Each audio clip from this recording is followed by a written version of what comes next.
लोगों के बीच अल्लामा तौसीफ रजा साहब स्टेज पे हैं, कम से कम इस बात का ख्याल रखें। तौसीफ मिल्लत आ चुके हैं।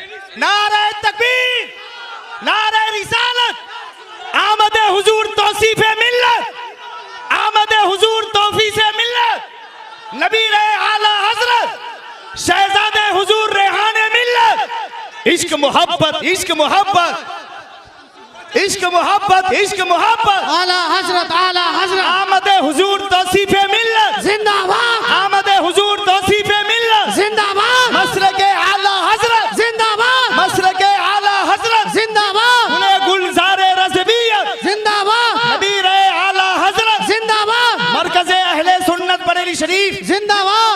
माज़रत के साथ जितने लोगों ने बैठ जाएं सलीके के साथ।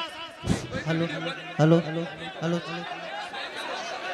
हेलो हेलो हेलो, बैठ जाइए, बैठ जाइए, आप लोग बैठ जाइए, बैठ जाइए। अस्सलामु अलैकुम। ये जलसा आपने बड़े मेहनत व काबिज से दीन की तरक्की व बका और इस्तेहकाम के लिए उलमा अहले सुन्नत को उनके बयानात को सुनने के लिए, अपने ईमान की इस्लाह के लिए आपने ये जलसा सजाया। और अगर आप ही लोग ये सब काम करेंगे, इस तरीके से अफरा तफरी और इंतशार पैदा करेंगे, तो ये जलसा मौलाना ने सजाया बड़ी मेहनत व काबिज से। इस जलसे का क्या होगा? आप हजरात इलाके के हैं, अपने इलाके की इज्जत का आप ख्याल कीजिए।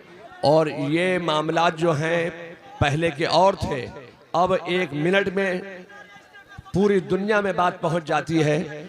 इसलिए मैं आपसे गुजारिश करूंगा कि आपके इलाके के बहुत बड़े आलिम दीन मौलाना शहरयार रजा साहब बहुत बड़े आलिम दीन हैं, और नात सुनना इबादत, नात लिखना इबादत, नात पढ़ना इबादत। लेकिन मुझे आप बताइए कि जब तक के उलमा की तकरीरें आप नहीं सुनेंगे, तो ये कौन बताएगा कि नात सुनना इबादत है, नात पढ़ना इबादत है, नात लिखना इबादत है? उलमा की तकरीरें से ईमान सलामत होगा, अकीदा महफूज होगा। तो उलमा की तकरीर सुनना पहले, नात सुनना ये बाद में। नात भी पढ़ी जाएगी और तकरीर भी की जाएगी। औज़ुबिल्लाहिमिनश्शैतानिर्रजीम, बिस्मिल्लाहिर्रहमानिर्रहीम। आलम इस्लाम का अस्सलामु अलैकुम रहमतुल्लाहि व बरकातुहू। आप लोगों के साथ मुखातिब होने का जो सबसे बड़ा आज का मकसद है, जो अभी 12 तारीख को सोशल मीडिया पे, व्हाट्सएप पे और फेसबुक पे दीगर तरीके से जो अभी जलसे के बारे में मौलाना शहरयार साहब और आपके नात खा हमारे सब्बीर बरकाती साहब और अनाउंसर कफील अंबर साहब इस मौजू को जो लेके चल रहा है, उसी पे कुछ 2-4 बातें हम रखना चाह रहे हैं। और सबसे पहले हम ये बताना चाहते हैं कि ये मामला कहाँ का था और कहाँ से है और कैसे हुआ। ज़्यादा नहीं, ये 2-3 मिनट की बातें हैं और मुझे लगता है आप लोगों को सुनना ज़रूरी होगा।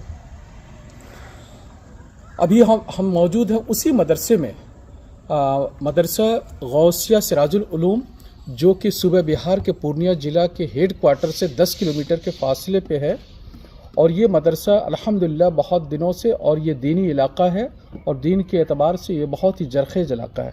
अभी हमारे साथ यहाँ पे मौजूद हैं इस मदरसे के बानी फाउंडर जनाब मौलाना कसमुद्दीन साहब, जनाब मौलाना लुकमान रज़ा साहब, जनाब मौलाना मोहम्मद मुनीरुद्दीन साहब, जनाब मोहम्मद हाफिज़ इज़राइल साहब, जनाब हाफिज़ हामिद रज़ा साहब, जनाब गुलाम अहमद रज़ा साहब। आप सभी इसी इदारे से जुड़े हुए हैं और इस इदारे की खिदमत कर रहे हैं और दीन की खिदमत कर रहे हैं, सुन्नियत की खिदमत कर रहे हैं, इस्लाम की खिदमत कर रहे हैं और मुल्क की खिदमत कर रहे हैं। सबसे बड़ी बात मैं ये कहना चाहता हूँ कि उस रात को हुआ क्या था और जो नहीं होना था वो क्यों हुआ, ताकि आप लोग भी इससे रूबरू हो सके। क्योंकि सब अपने अपने अंदाज से, अपने तरीके से दिखाने की या बताने की कोशिश कर रहे हैं। किसी एक को मुजरिम बता रहे हैं और किसी को एक को बेगुनाह बता रहे हैं। तो बहरहाल अब आगे जो मैं कहने जा रहा हूँ या बताने जा रहा हूँ, हम लोग सभी मिलके वो चीज़ से थोड़ा सा साफ हो जाएगा, वाज़ह हो जाएगा। जलसा, इनका मकसद ही एक पैगाम पहुँचाना, ایک اجلاس ہے جہاں پہ کہ اپنے خیالات کو رکھنا اور اپنی سال بھر کی جو ہماری کوششیں ہوتی ہیں کسی بھی ادارے کی، اس کوشش کو عوام کے سامنے رکھنا اور کچھ علماء دین کے ذریعہ کچھ پیغام کو عام کرنا جس سے خدمت ہو سکے اسلام کی اور ہندوستان کی اور بھارت کی۔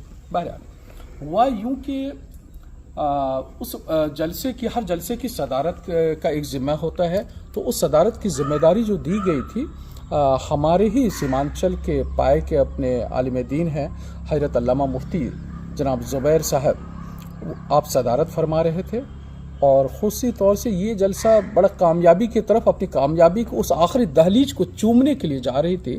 یہ قریب رات کا 2 بجے کا وقت رہا ہوگا، 12 تاریخ کی رات اور 13 کی صبح کے قریب یہ 2 بجے تقریباً کہا جائے۔ تو اسی وقت یہ ہوا کہ سب اپنی اپنی جتنا وقت مل پا رہا تھا یا اس کے کم وقت میں اپنی باتیں یا اپنے پروگرام کا جو حصہ تھے اس کو ادا کرتے جا رہے تھے۔